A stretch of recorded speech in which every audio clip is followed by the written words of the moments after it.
Now, here's the MLBbro TV show, the best from MLBbro.com with Rob Parker. Let's go. Sponsored by Hidden Soul. For the most exclusive kicks on the planet, go to hiddensoul.com. Welcome to the weekend. There were so many great stories on MLBbro.com this past week. In case you missed some, we'll take a look back.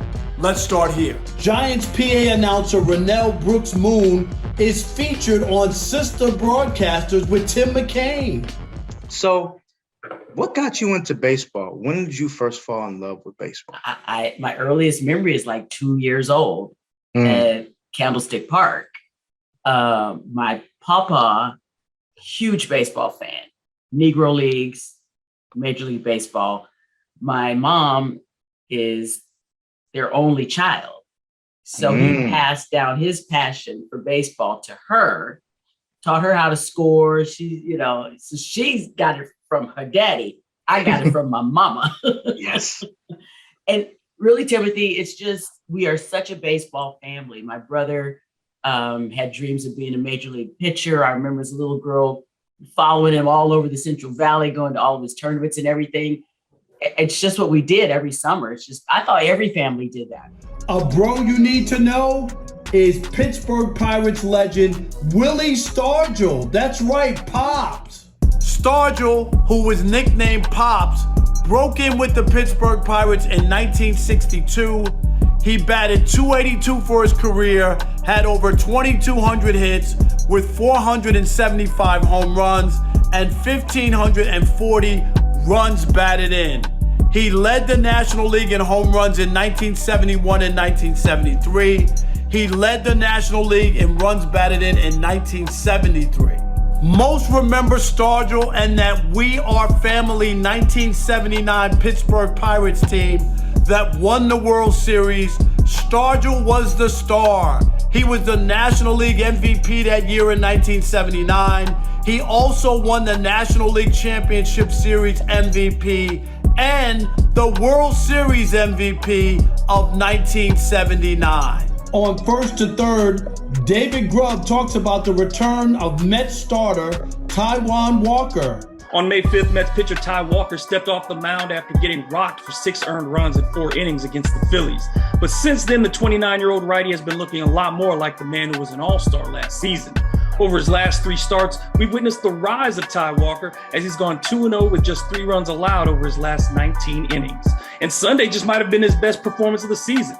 In 7 innings at Coors Field, Walker gave up 5 hits, struck out 6, and allowed not a single run, earned or otherwise, becoming the first pitcher to put up 7 scoreless in Coors this year. So if the Mets plan to hold on to their 8-game lead over the Braves and Phillies, they're going to need Ty Walker to continue to come up big. Walker seems like he's perpetually on the verge of becoming a guy that a staff can count on week in and week out. After 10 seasons in the bigs, it's time for Ty to turn that potential into production. On Take That, Charles Younger talks about the 1-year contract signed by Justin Upton with the Seattle Mariners. That is hammered out toward left field. Robbie Grossman going. That's right, J-Up is coming back to Major League Baseball.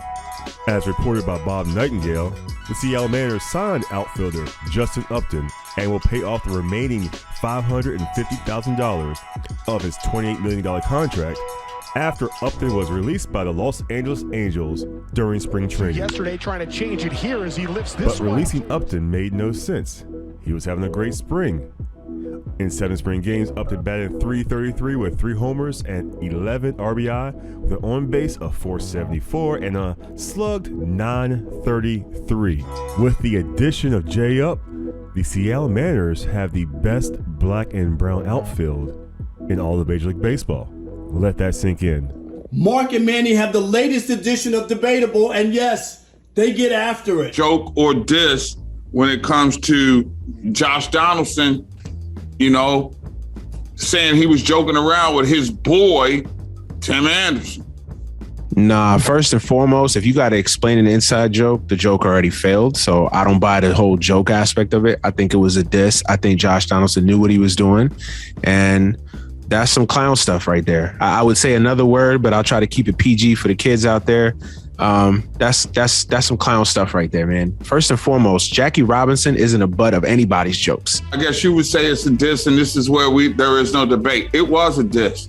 And what happened is, to go back and use the George Floyd reference, remember we were bombarded 24 months ago about certain white people feeling guilty about having white privilege. Ladies and gentlemen, I present to you Josh Donaldson, the personification of white privilege. Facts. When you make a comment like that and then double down like it was a freaking joke, you don't joke about Jackie Robinson in the context of baseball. That's our show for this week. I'm Rob Parker. We'll see you again next weekend. And all week long, check in on MLBbro.com for the best coverage of black and brown major leaguers.